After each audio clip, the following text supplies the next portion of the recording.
Presenting The Complete Orson Welles and the Mercury Theatre on the air in The War of the Worlds by H.G. Wells. This is Orson Welles, speaking from London. as the third man.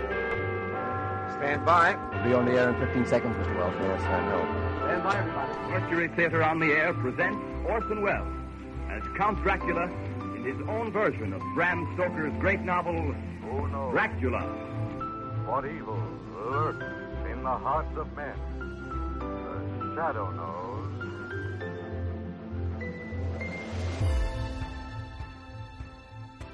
Hello world, welcome to The Complete Orson Welles, brought to you by Dwayne Old Time Radio.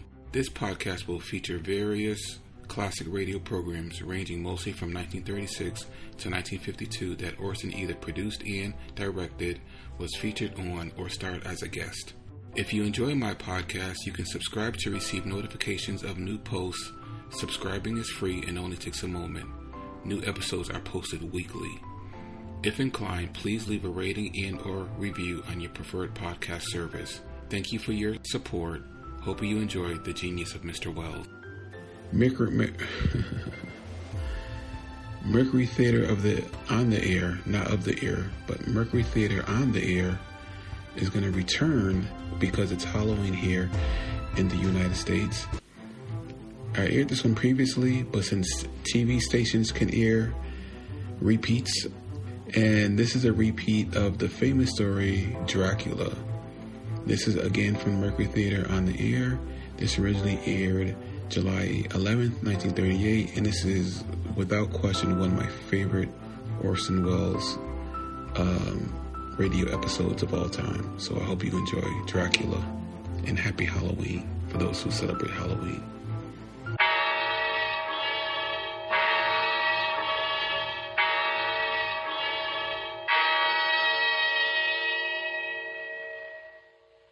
Ladies and gentlemen, my name is Arthur Seward. I'm here tonight to bear witness to the truth of certain events which you may find it hard to believe, but I ask you to believe them. I have here certain documents, telegrams, clippings from the press of the day, memoranda, and letters in various hands. All needless matters have been eliminated, so that a history almost at variance with the possibilities of contemporary belief may stand forth as simple fact. I present you first with excerpts from the private journal of Jonathan Harker. I, Jonathan Harker, lawyer's clerk, article to Peter Hawkins, Esquire of Exeter, England, am writing this journal in the hope that if misfortune overtakes me, it may one day come to the eyes of those who love me. I set out from London on the last day of April to visit one of our clients in Eastern Europe. On May the 3rd, I arrived in Budapest and came after nightfall to Klausenburg, on the borders of Transylvania. At Bistritz, there was a letter of welcome for me from our client, informing me that his carriage would await me at the Borgo Pass. It was signed Dracula.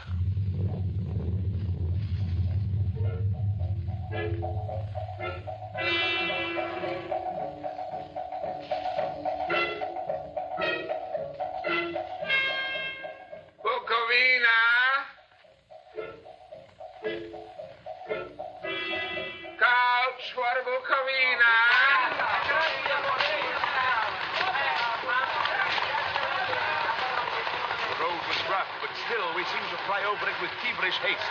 When it grew dark, there seemed to be some excitement among the passengers. They kept speaking to the driver and looking at me and urging him on to greater speed. The crazy coach rocked on its great leather springs. The mountains seemed to come nearer to us on either side. Coachman! Coachman! What is this? Where are we?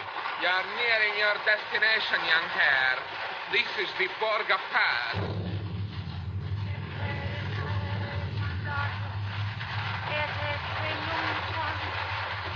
There were black, rolling clouds overhead, and in the air the heavy, oppressive sense of thunder.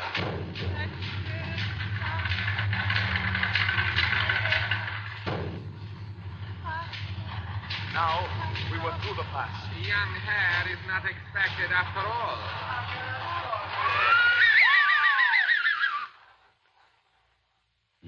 early tonight, my friends. A caleche with 4 horses are drawn up beside us. Let me help you, sir. The coachman smiled, and the lamplight fell on a hard-looking mouth with very red lips and sharp-looking teeth as white as ivory. We began to move. I looked back. The coach and its load of passengers had vanished from sight. We swept into the darkness of the pass. I struck a match. It was within a few minutes of midnight. And then a dog began to howl somewhere far down the road.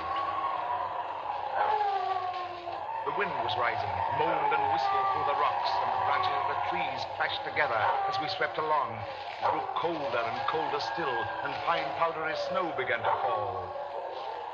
The baying of wolves sounded nearer and nearer, as though they were closing round us from every side. We kept on ascending, always ascending. The howling of wolves was growing less. Presently, it ceased altogether. And just then, the moon broke through the black cloud. There's a ring of wolves running alongside the carriage, in silence, with white teeth and lolling red tongues, with long sinewy limbs and shaggy hair.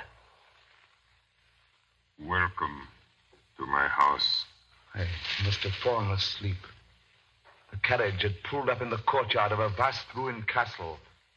The coachman was nowhere to be seen. Welcome to my house. Come freely, go safely, and leave something of the happiness you bring. Count Dracula? I am Dracula. His face was strong, very strong, aquiline. The mouth, so far as I could see under the heavy mustache, was fixed and rather cruel-looking, with peculiarly sharp white teeth. You hear them, Mr. Harker. The wolves? The children of the night, as you say, Mr. Harker. The wolves. Listen. Come now. There are many things you must tell me tomorrow. Of England and of the estate there you have purchased for me. Why, yes. The estate is called Carfax, I believe. Yes, that is so. But now I will detain you no longer. You will find your room in readiness. And I advise you not to leave it during the night.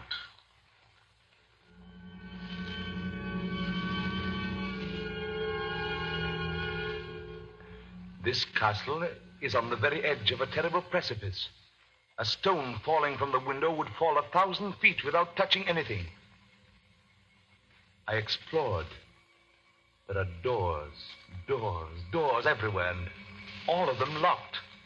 The door to the great hall, the door to the courtyard, every door in the castle is closed, bolted against me. The castle of Dracula is a prison, and I am a prisoner.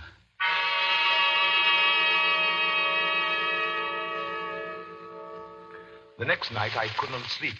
So after a few hours, I got up and, lighting my candle, I placed my shaving mirror on the dressing table and was just beginning to shave. You seem restless, Mr. Harker. I had not seen him, although the reflection of the glass covered the whole room behind me. I turned to the glass again. Count Dracula was close to me, and I could see him over my shoulder, but there was no reflection of him in the mirror. It was blank. I started and cut myself on the side of the throat. The blood was trickling down my neck. Count, my mirror! The blood! The blood! Wipe the blood from your face, Mr. Harker. And take care how you cut yourself. It is more dangerous than you think in this country.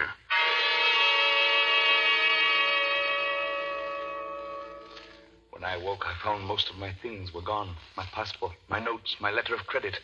I could find no trace of them anywhere. And my door is locked from the outside.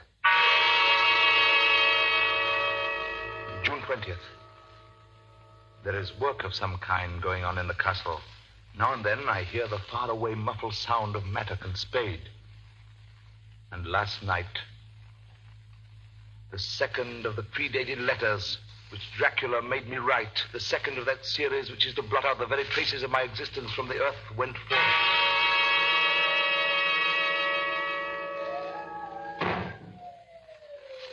Count Dracula.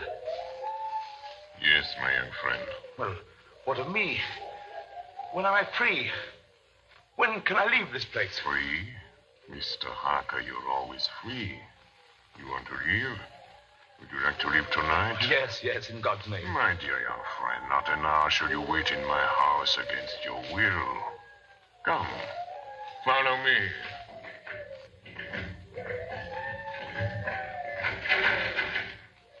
The door seems to be bolted. How strange. The door is locked. Well, in God's name, open it. As you will, Mr. Harker.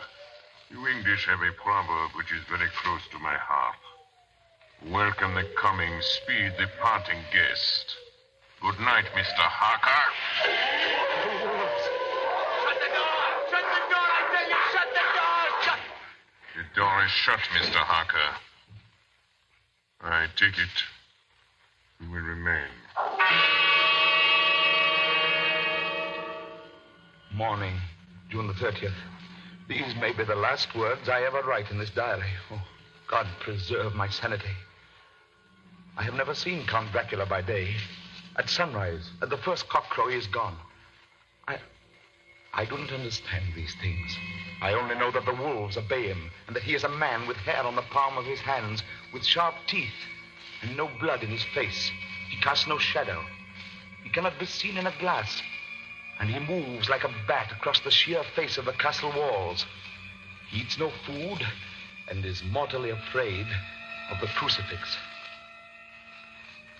As I write this, I hear in the courtyard the rolling of heavy wheels and the cracking of whips. And there is in the passageway below a sound of heavy boxes being set down. Boxes shaped like coffins. And I know what they hold. The boxes are filled with holy earth from the chapel beneath the castle. It is the last box being nailed down.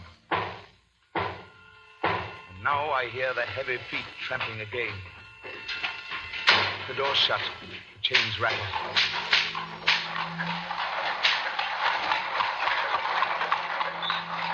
In the courtyard and down the rocky way, the roll of heavy wheels, the crack of whips. Help! Help! Help! The wagons have gone. I'm alone in the castle. I'm alone in the castle. I'm alone in the castle. I'm alone. I'm alone. I'm alone. Ladies and gentlemen, this is Dr. Seward. Mr. Harker's journal terminates at this point. I now present in evidence a clipping dated August 8th of that year from the Yorkshire Telegraph from our correspondent in Whitby. One of the greatest and suddenest storms on record was experienced here today.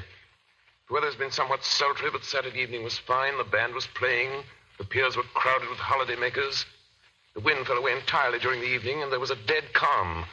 There were but few lights at sea. The only sail noticeable was a foreign schooner under full canvas, which was seemingly going westward. A little after midnight came a strange sound from over the sea, and high overhead the air began to carry a strange, faint, hollow booming. Then, without warning, the tempest broke. And there, with all sails set, was the foreign schooner rushing with terrific speed toward the shore. A searchlight was turned on her. And there, lashed to the helm, was a corpse with drooping head which swayed horribly to and fro at each motion of the ship. A moment later, she crashed. And then a strange thing was seen. At the very instant she touched, a huge dog sprang up on deck from below and, running forward, jumped from the bow onto the sand and, making straight up the east cliff toward the graveyard, vanished into the night. The Coast Guard, going aboard at dawn, found the dead man fastened to a spoke of the wheel. Tightly clutched in one hand was a crucifix. The man must have been dead for quite 2 days. In the pocket of the dead man's coat was found a bottle, carefully corked, containing a roll of paper. This proved to be an addendum to the ship's log. There was found on board only a small amount of cargo, and that of a most unusual nature. Apparently the ship carried nothing but earth, common earth, packed away in wooden boxes, shaped much like coffins.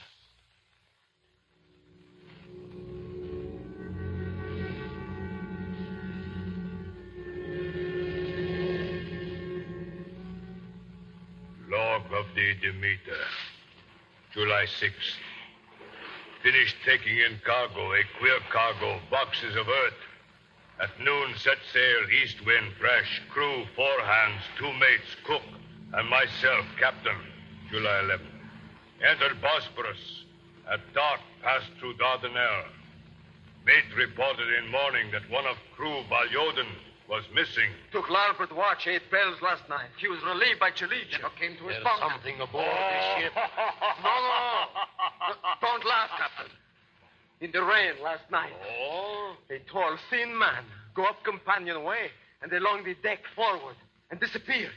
When I go to the bow, no one. And the hatchways all closed. July 22nd. Rough weather last 3 days. All hands busy with sails. No time be frightened. Past Gibraltar and out through straits. All well. July 24th. Last night, another hand was lost. Disappeared. Like Chalichev.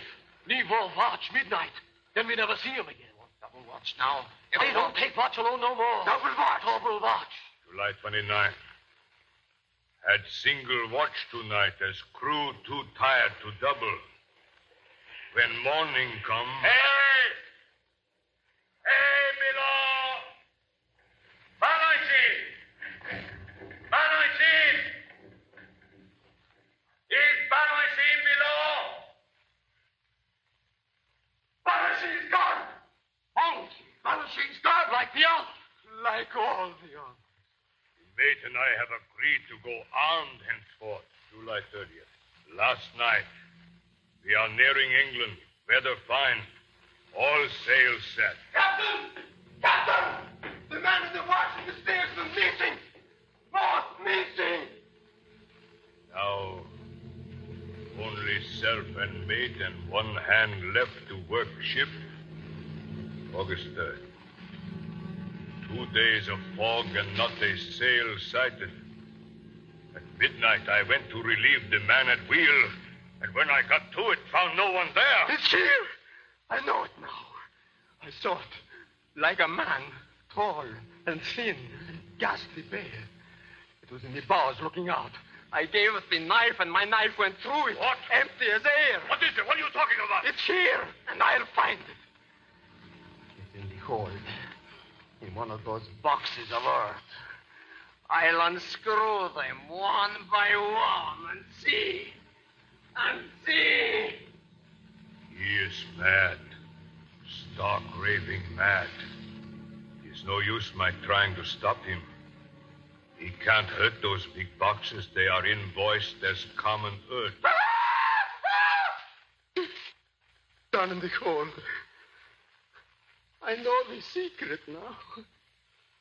The sea will save me from him. That's all that's left. That's all that's left. August 4th. I am all alone on my ship. And still the fog. I dared not go below. I dared not leave the helm. So here all night I stayed, and in the dimness of the night, I saw it. I saw him. God forgive me, but the mate was right to jump overboard. It was better to die like a sailor in the blue water. But I am captain, and I must not leave my ship. I shall tie my hands to the wheel when my strength begins to fail. And along with them I shall tie that which it dare not touch, my crucifix. I am growing weaker, and the night is coming on. God and the Blessed Virgin help a poor ignorant soul trying to do his duty.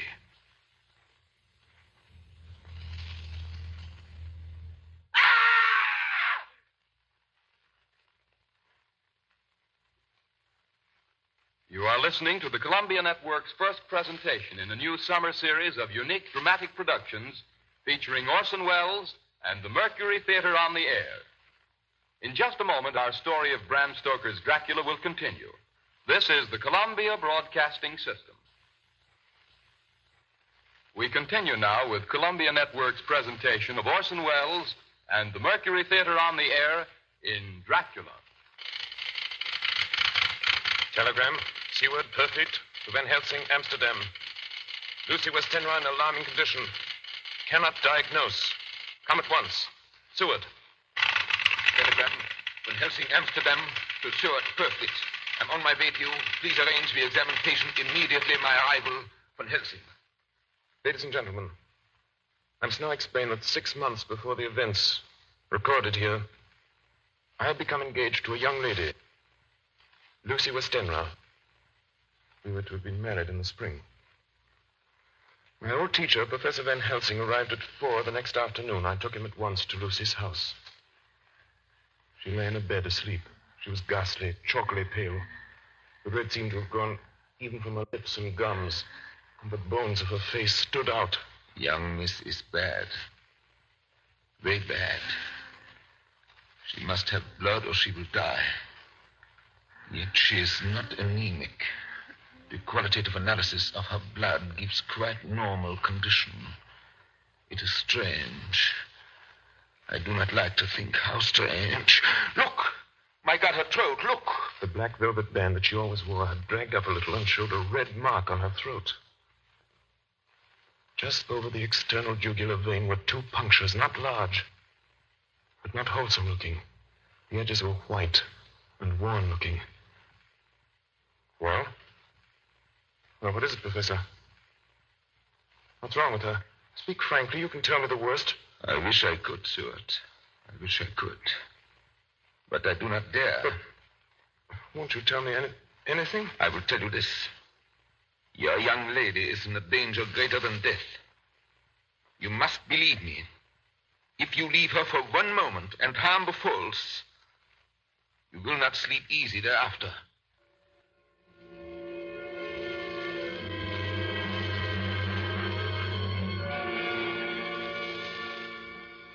September 8th.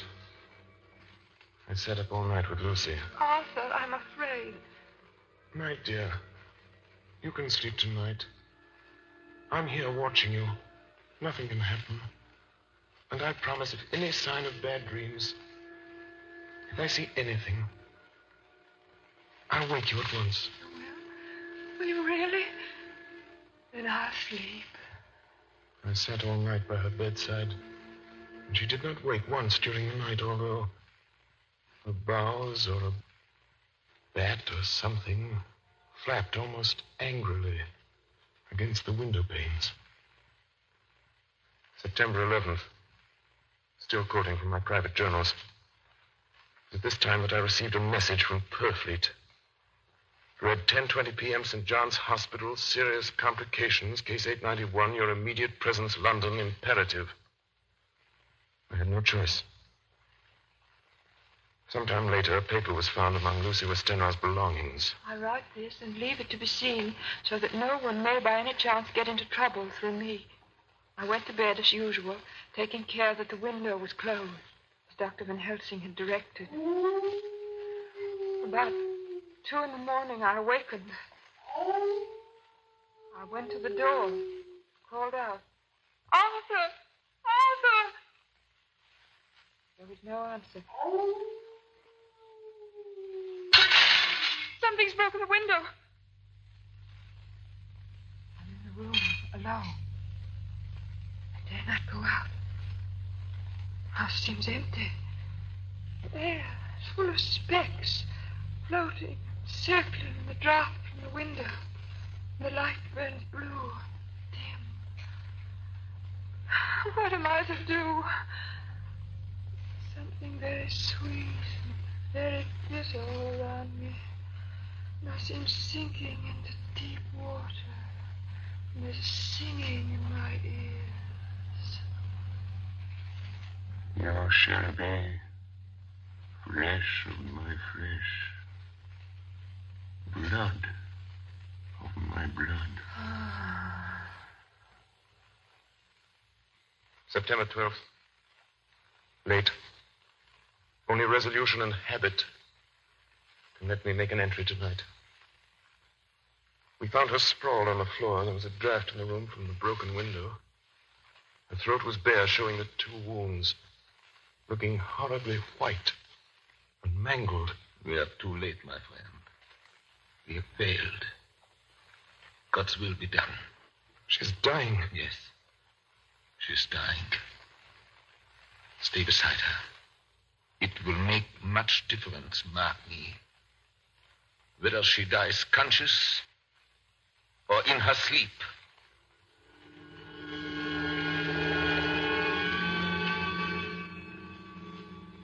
It was late in the afternoon before she opened her eyes. Arthur, oh, my love, I'm so glad you've come. I took her hand and knelt beside her. Her breath came and went like a tired, peaceful child's. And then the light from the setting sun fell on her face, and then, insensibly, a strange change came over her. Her eyes grew suddenly dull and hard. Her breathing was heavy. The mouth opened, and the pale gums drawn back made the teeth look large and sharp. Arthur, oh, my love, I'm so glad you've come. Kiss me. Bend down and kiss me. Not for your life. Not for your living soul and hers. Lucy! She's dead. Poor girl. There's peace for her at last. The end. Not so. It is only the beginning. Wait and see.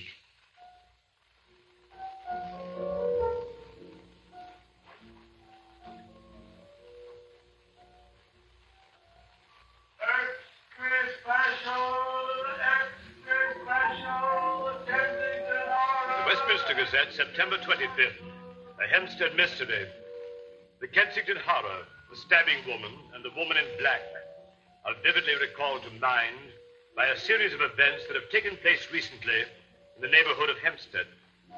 Several cases have occurred of young children straying from home or failing to return from their playing on the heath. In all these cases, the children have given as their excuse that they have been with a beautiful lady who offered them chocolates.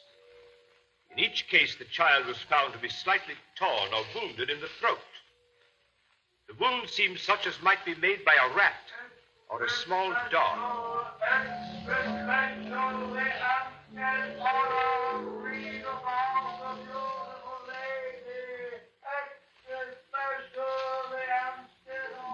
The Hempstead horror. Another child injured by the beautiful lady. We have just received intelligence that another child missed last night was only discovered late in the morning. It has the same tiny wound in the throat. Well, Seward, what do you think of that? You mean to tell me, my friend, that you still have no suspicion as to what poor Lucy died of? Nervous prostration, following great loss and waste of blood. And how was the blood lost or wasted? You are a clever man, my friend, and a good doctor. But you do not believe that there are things that you cannot understand. You are wrong, Seward. Are you aware of all the mysteries of life and death? Can you tell me why in the pampas there are bats that come at night and open the veins of cattle and horses and suck dry those veins? How in some islands of the western seas there are bats which hang on trees all day, and then when the sailors sleep on deck because it is hot, flit down on them, and then in the morning are found dead men, as white as Miss Lucy was? I understand none of these things. After tonight, Seward, if you dare to come with me, perhaps then you will understand.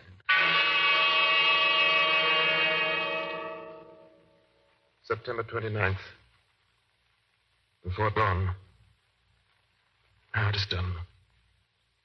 And I would sooner die 1,000 deaths than live again through what I did this night. We will spend the night, you and I, here in this churchyard where Miss Lucy is buried. We enter the tomb. Then? We open the coffin. You shall yet be convinced. Take care, then, Helsing. Miss Lucy is dead, is it not so? Then there can be no wrong to her. But if she is not dead... With some difficulty, we found the Westenra tomb. I took up my place behind a yew tree on one side of the tomb, Van Helsing on the other. I was chilled and frightened.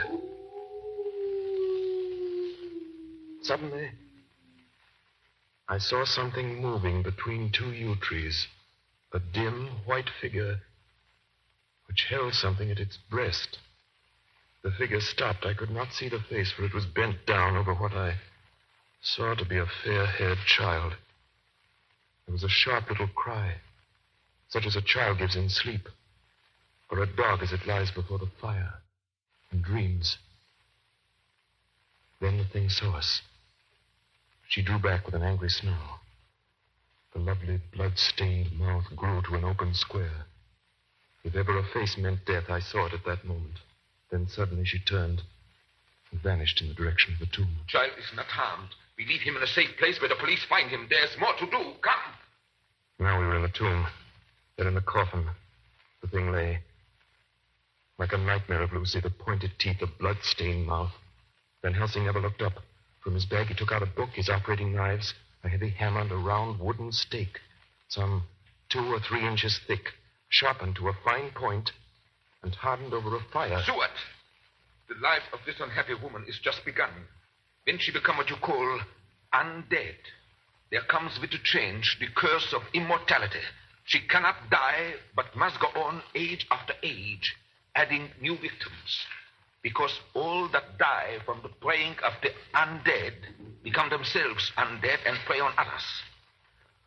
So this circle goes on, ever widening as the ripples from a stone thrown in the water. But if this lady, this undead, be made to rest as true dead, then the soul of the poor lady whom we love shall be again free. Tell me, what am I to do? Take this stake in your left hand, the hammer in your right. Yes. Place the point over the heart. Yes. Then, when I begin the prayer for the dead, in God's name strike. Oh. Are you ready? Now.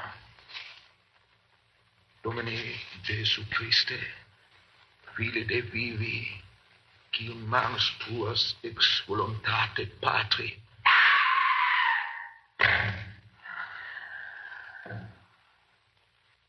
On the morning of July 11th, a man was found on the border of Transylvania.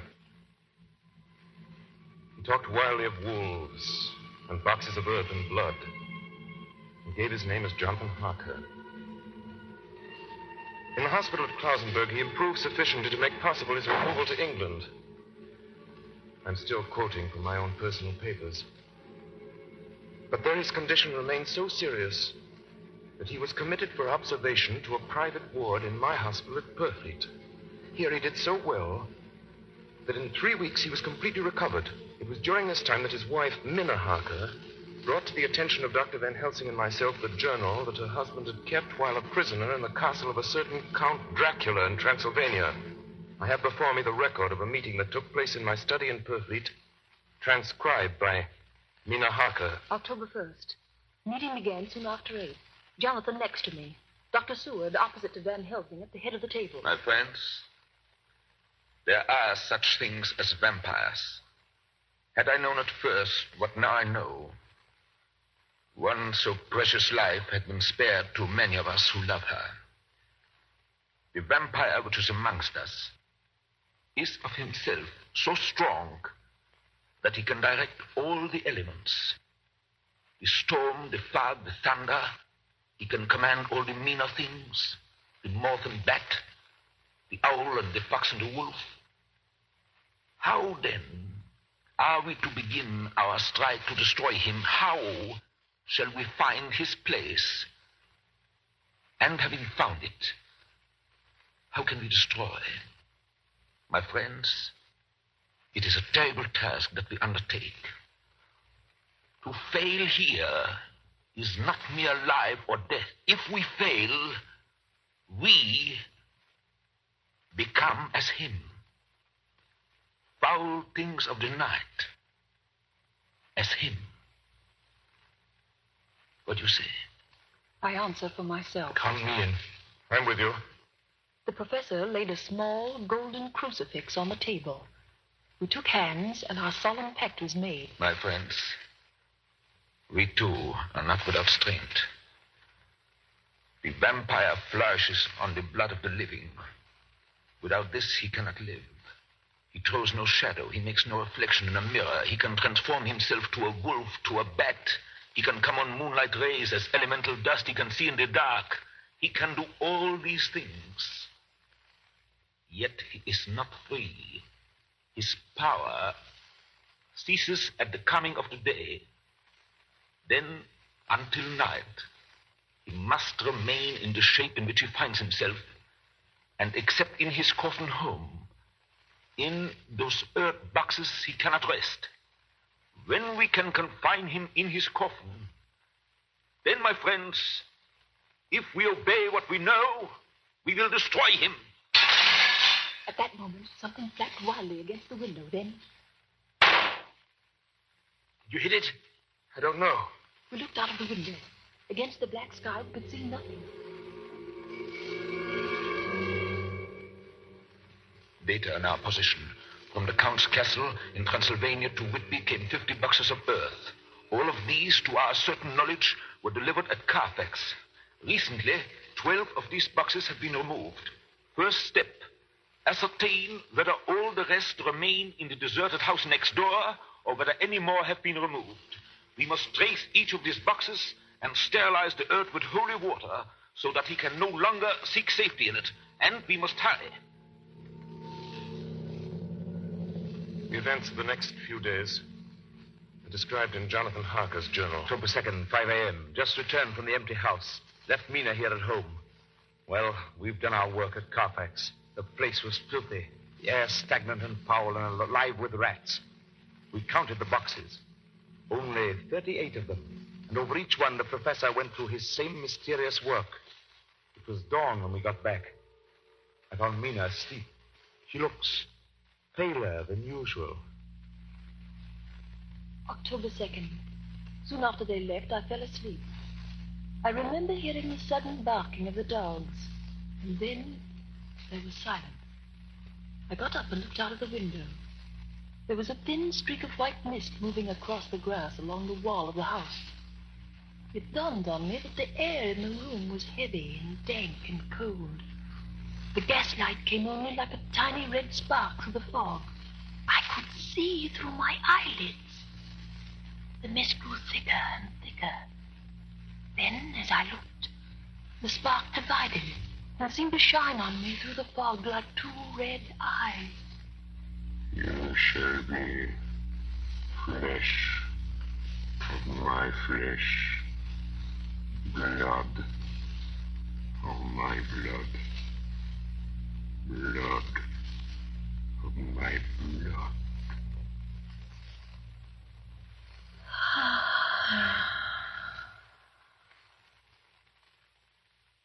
October 2nd, 8 p.m. We're on the track. 12 boxes were delivered last week to an empty house at 347 Piccadilly.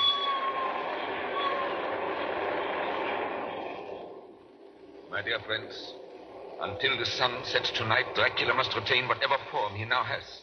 We have this day to hunt out all his lairs and sterilize them. Then he will have no place where he can move and hide. But we have only until sunset. The house in Piccadilly was empty. Like the one at Purfleet, the same sickening smell was in the air. On the table, we found a clothes brush, a brush, and a comb, and a basin. The latter containing dirty water, which was reddened as if with blood. The boxes are back here. 8, 9, 10, 11. Only 11. There's a 12th box somewhere. Gentlemen, it is after 6. The sun is setting. We've no time to lose. He will return at any moment. Open the boxes. Quiet. Listen.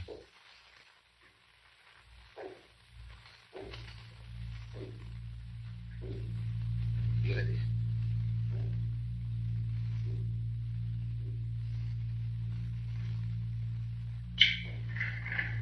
It is he! The window! You waste your bullets, gentlemen. You think you baffle me. pale faces all in a row like sheep in a butcher's. You think you've left me without a place to rest. But I have more. And time is on my side. The one you love is mine already. I have known her. Already my mark is on her throat. Flesh of my flesh. Blood of my blood. She is with me always. Over land or sea. October 4th morning. Another meeting in the study of poetry. We must find that last remaining box, gentlemen. We must find it. As long as that earth exists impure, as long as there remains one place of refuge for Dracula, there is no safety and no peace for any soul in England. And for the undead, never peace so long as he lives. Blood of my blood. Blood of my blood. Mina! How do you know that? Mina, quiet. With me always, over land and sea. Mina, darling, how did you know that Dracula said those... I don't know. The words just came. Strange. There are times when somehow I feel that I'm with him. At sunset? Yes. Just at sunset. And again at sunrise. Dr. Van Helsing, if at that time, you... Have you the courage? Courage for what? What do you mean? Dr. Van Helsing here will question me. I will question her, yes. In a state of hypnosis. The one you love is already mine, he said. She is with me always, over land or sea. Ah, Count Dracula. Perhaps she will betray you if she is really with you, this one we love. Who knows? If she is really with you over land or sea. Blood of my blood. Mina. Yes. Answer me, Mina. Are you with him? Yes, I am with him. Where are you? I do not know. It is all dark. What do you hear? The lapping of water. I can hear it on the outside. Then you are on a ship. Yes. What else do you hear? There is the creaking of an anchor What are you chain. doing? Still. Oh, so still. It is like death. It's like death. Here is a report from Matson Peabody, shipbrokers. Dated October 5th, according to Lloyd's list, the only sailing ship that left for the Black Sea yesterday was the Tsarina Katrina, bound for Varna. Some hours before she sailed, a man came alongside, all in black, driving a cart with a great box in it. This he lifted down single-handed and carried below. No one remembers having seen him after that, as heavy mist came up over Doolittle Dock until sailing time. The rest of London Harbor remained completely clear. Our plans are made. The average sailing time from London to the Black Sea is 3 weeks. We can travel overland to the same place in 3 days.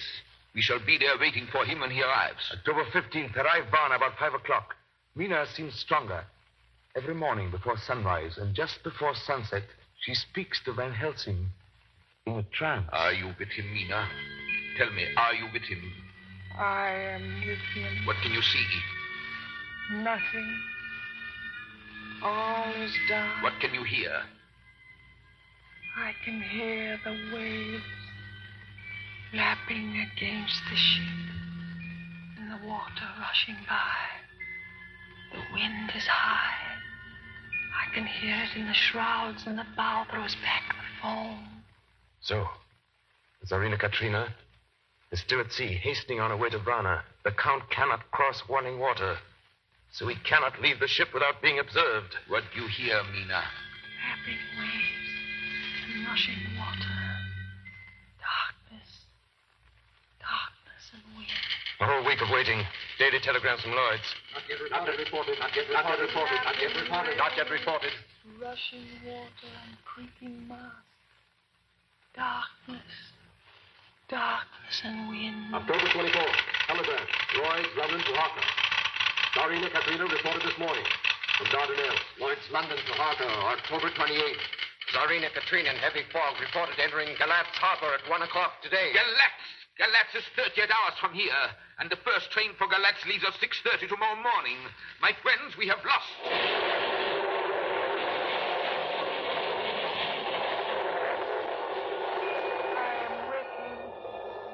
I can say nothing. I can hear men's voices calling, and the roll and creak of oars and rowlocks. I can feel the air blowing upon me. October 29th, evening. We are due between 2 and 3 in the morning, but already at Bucharest we are 3 hours late. Something's going out. I can feel it passing like a cold wind. I can hear far-off confused sounds. Men talking in strange tongues.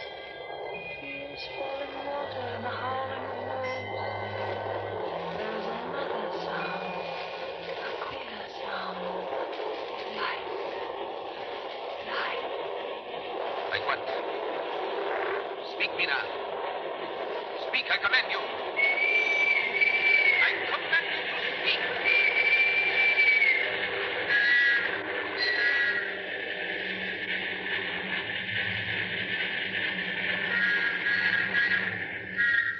Arrived in Galatz.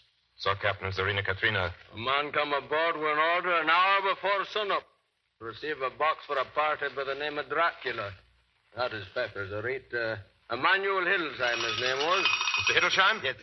You unloaded the box yesterday. I gave to Karl by order. Karl.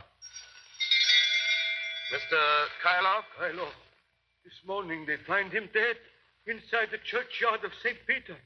They find him dead with his throat torn open. October 30th, evening. There are 2 ways in which Dracula can get back to his own place. By land or by water. We've examined the map and find the most likely river is the Sereth. You and I, Seward, will charter a steam launch and follow him up the river. Van Helsing and Mina will take the train to Veresti, and from there they will From there we shall go in the track where Harker went, from Bistritz over to Borgo. If you have not caught him before, we shall be awaiting Dracula there.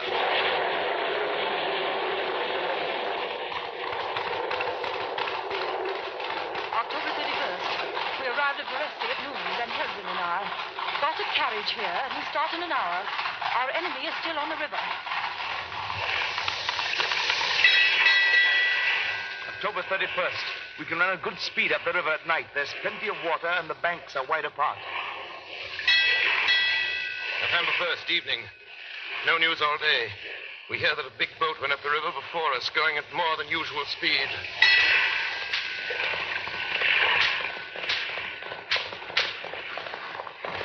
November 4th. All day driving. The country gets wilder as we go. By morning, we shall reach the Borgo Pass. November the 4th, evening. We've left the launch. We've got horses, and we follow on the track along the river.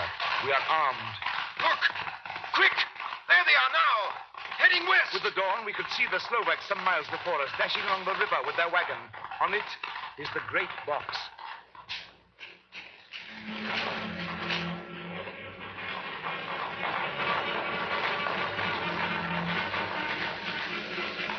Late in the afternoon, we reached the Borgo Pass. Van Helsing! Look! We could see a long way all around us. Far off, beyond the white waste of snow, was the river like a black ribbon curling. Between us and the river, not afar off, came a group of men, mounted Slovaks hurrying along. In the midst of them was a wagon which swept from side to side. On the wagon was a great box. Look! We see 2 horsemen following fast, coming up from the south. Seward and Harker. The Slovaks with their heavy wagon are losing their ground. Now the horsemen are not more than a mile behind.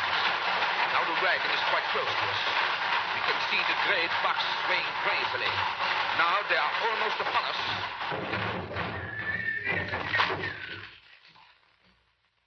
Now has happened a strange thing. The wagon smashed into a great rock bed in the snow, lost its front wheels, and turned over on its side, jammed against a stone. The horses tore loose from their traces and bolted, and the slowbucks scatter and vanish after them. Then silence. Silence like comes after ringing a bell. Look. His face. It is Dracula. Sprawled out stiff and twisted in the smear of his own holy earth. The box, in falling, has emptied the dirt onto the snow.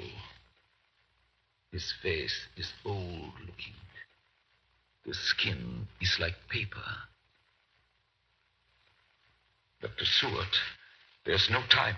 Look at the sun. Sunset. In 1 minute, there's darkness, and he is forever lost to us. Have you the stake of wood and the hammer? Here. Now, Seward, pray for us. Kneel down and pray. Harker, the stake of wood over his heart. Be not afraid, Harker. Do not look into his eyes. The hammer. Now, Harker, strike. Strike.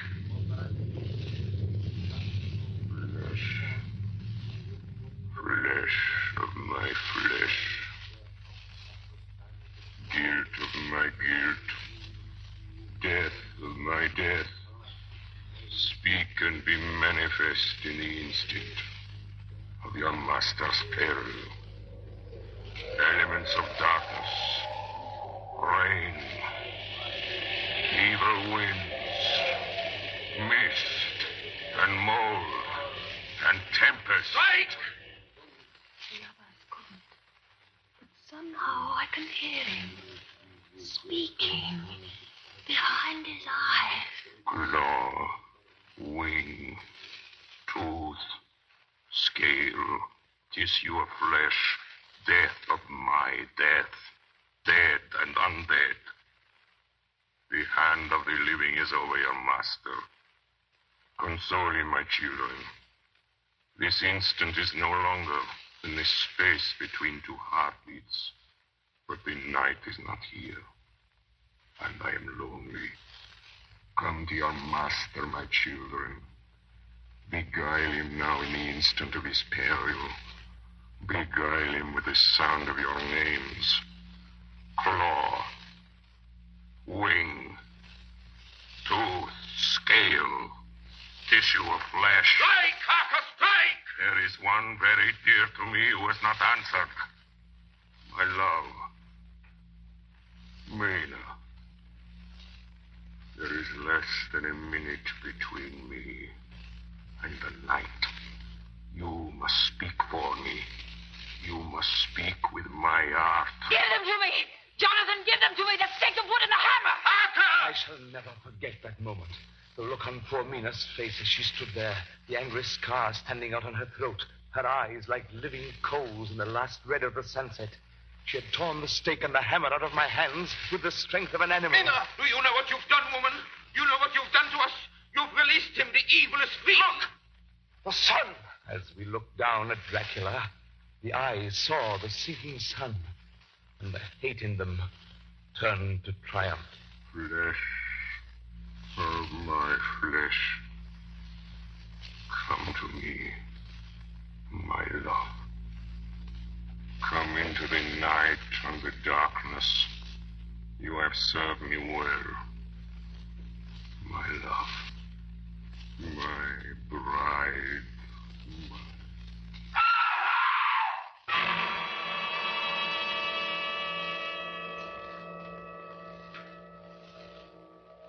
Ladies and gentlemen, all the evidence in this case is now before you. I've added nothing. And to the best of my knowledge, I've omitted nothing that might help to throw light on the extraordinary events of the year 1891, which culminated on that terrible evening in the Borgo Pass. There remains only this one last report. When Mina Harker seized the stake and hammer from her husband, I believe she was under some form of hypnosis. She herself remembers nothing. But whatever influence was at work on her, she must, at the last moment, have rejected it. For at the exact instant the sun disappeared, it was Mina Harker who drove the stake through the heart of the thing that called itself Dracula. At that same instant, even as we looked, the wound on the side of her throat was no more. As for Dracula, before the scream of the creature had died from our ears, the whole body crumbled into dust and passed from our sight. In the final moment of dissolution, there was in the face a look of peace, such as I never could have imagined might have rested there.